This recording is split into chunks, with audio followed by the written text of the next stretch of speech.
Um, I'm almost hesitant to ask this question, but I'm going to do it anyway. Many times online, you are asked whether or not you will run for office. And I want to say that I think it's a true compliment. I don't think people are asking just to kind of entertain themselves. I think that this country certainly, and a lot of the world, is desperate for certain kinds of leaders and people that have experience in high risk, high consequence, chaotic situations and have shown prowess at leadership in multiple domains. And you are certainly one of those individuals. And so they ask for that reason, among others. And I've heard you give your answer. You can repeat it again here. But as a more broad theme that I think people are interested in, do you think it's an important criteria, or it would be great to see people in positions of leadership who've had wartime experience? And do you think that some of the shifts that we've seen in terms of patterns of leadership over the last, let's just make it real broad so that this isn't related to any particular person or stretch of history, but over the last, let's just say 25 years, reflect the fact that we haven't seen a lot of that, at least at the top tiers of leadership? Yeah, I think it'd be excellent if people, if the president had military experience for sure. I think that then they understand with the way the military works better. They understand that it's civilians that control the military, because a lot of times people that are civilians don't understand that the civilians control the military. And I think that you do get to appreciate what war actually is and what the costs are. I think that I've seen, in the same vein of people asking me to run for political office, I've heard, seen comments saying, "Oh, that's what we need, another a warmonger in office." And I've responded to a few of those. I think that if there's any group of people that don't want war, it's people that have seen it, people that understand what the sacrifices are. And I think that being in the military, people understand that better. So yeah, I think it'd be a great qualification. I don't think it's mandatory. I mean, clearly it's not. We've had a bunch of presidents that haven't ever served anything.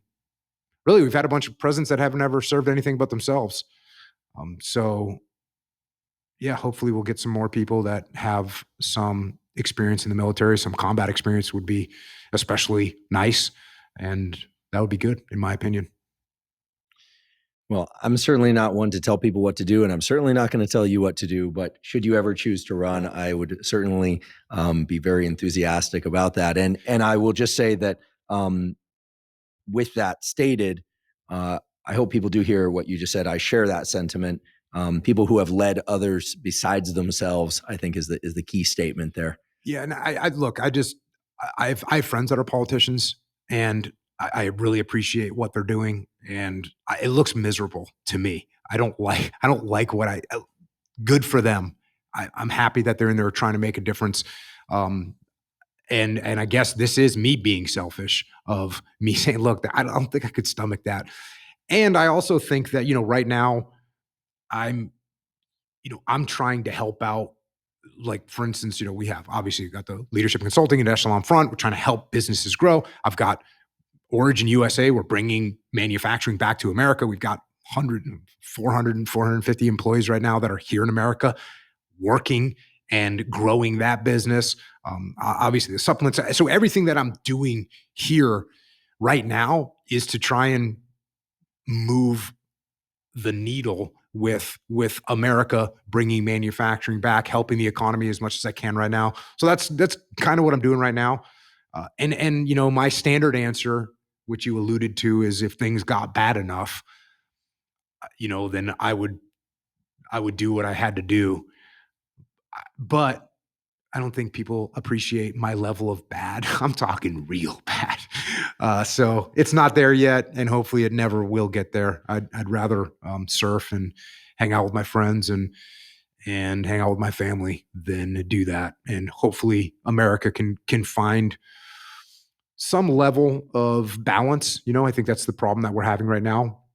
And a lot of these things that you talked about, specifically the thing you talk about is social media, is not very good for political balance. it's actually horrible for political balance, and a lot of it has to do with just the way that those conversations are had. A lot of it has to do with ego as well, because I don't ever want to admit that I'm wrong about anything. And if I can find something that I think you might be wrong about, it's so satisfying to my ego to just call you out on that thing and attack you.